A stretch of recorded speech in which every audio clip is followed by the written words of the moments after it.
परमात्मा हमें याद दिलाते हैं कि तुम मनुष्य जीवन प्राप्त करके परमात्मा की प्राप्ति के लिए कोशिश करते हो।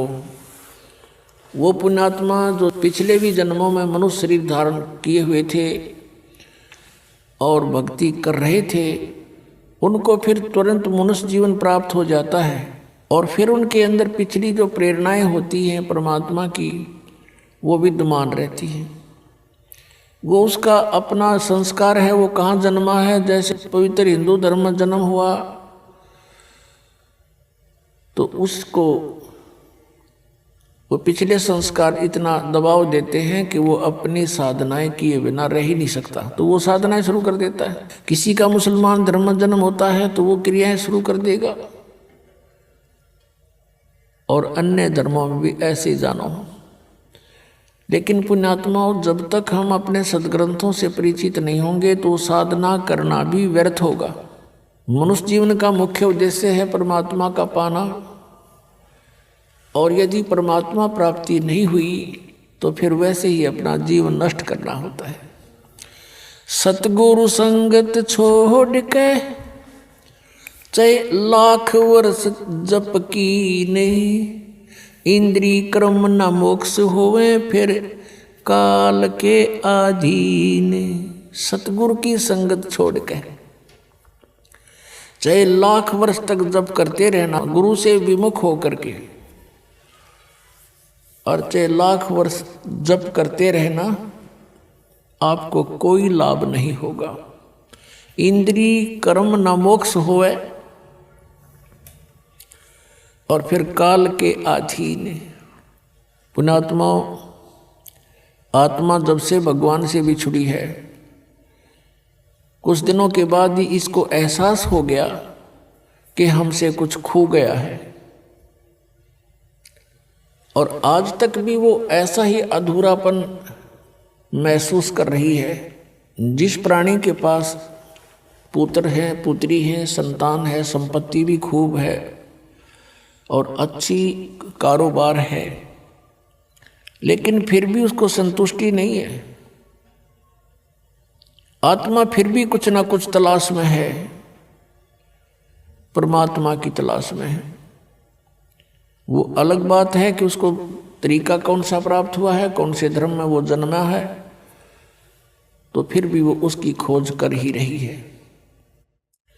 अब जैसे निर्धन तो खोज करता है, मान लीजिए परमात्मा की धनी होने के लिए, निसंतान ढूंढ रहा है भगवान को, न सोच लें कि संतान के लिए। लेकिन जिसके पास सर्व संपन्नता है, संतान भी है, संपत्ति भी है, सर्व यहाँ अकाल का सारा सुख है, और फिर भी वो भगवान की तलाश में है, तो इसका मतलब ये सर्व जो कुछ भी हमें प्राप्त है, जिसको हम यहाँ चाह करते हैं, ये पर्याप्त नहीं है। इसके अतिरिक्त भी कोई कार्य है जो आवश्यक है। अब हमने उस आवश्यक कार्य को करना होगा।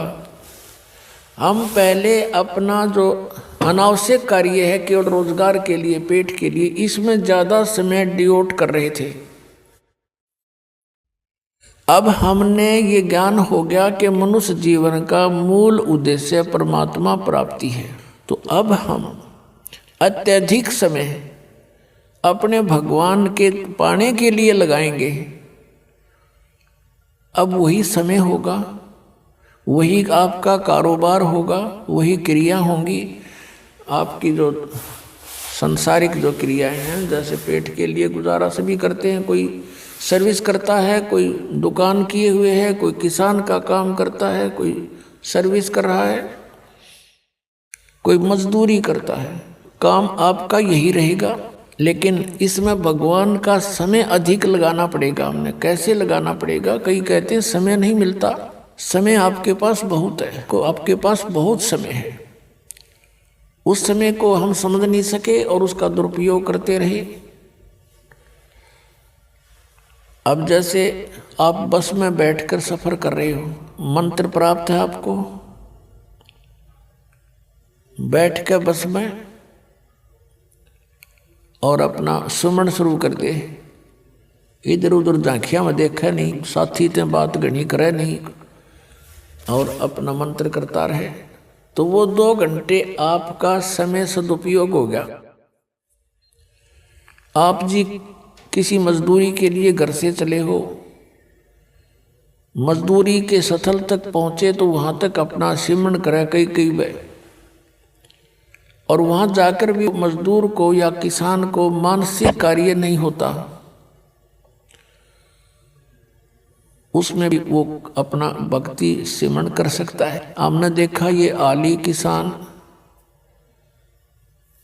हल के पीछे पीछे कोई रागनी गा रहा है, कोई और बकवास सोच रहा है मन में सारा दिन, तो उसका सदुपयोग कर सकते हैं हम और भक्ति भी कर सकते हैं। क्योंकि किसी भी सदग्रंथ को उठाकर आप देखिएगा या किसी भी महापुरुष का अनुभव आप पढ़िएगा, उन्होंने वही कार्य किया है जो संसार के आम व्यक्ति कार्य करते हैं और उन्हीं में परमात्मा को पाया है। उसी काम में सिमरण भी किया है, हठ योग नहीं किया किसी ने।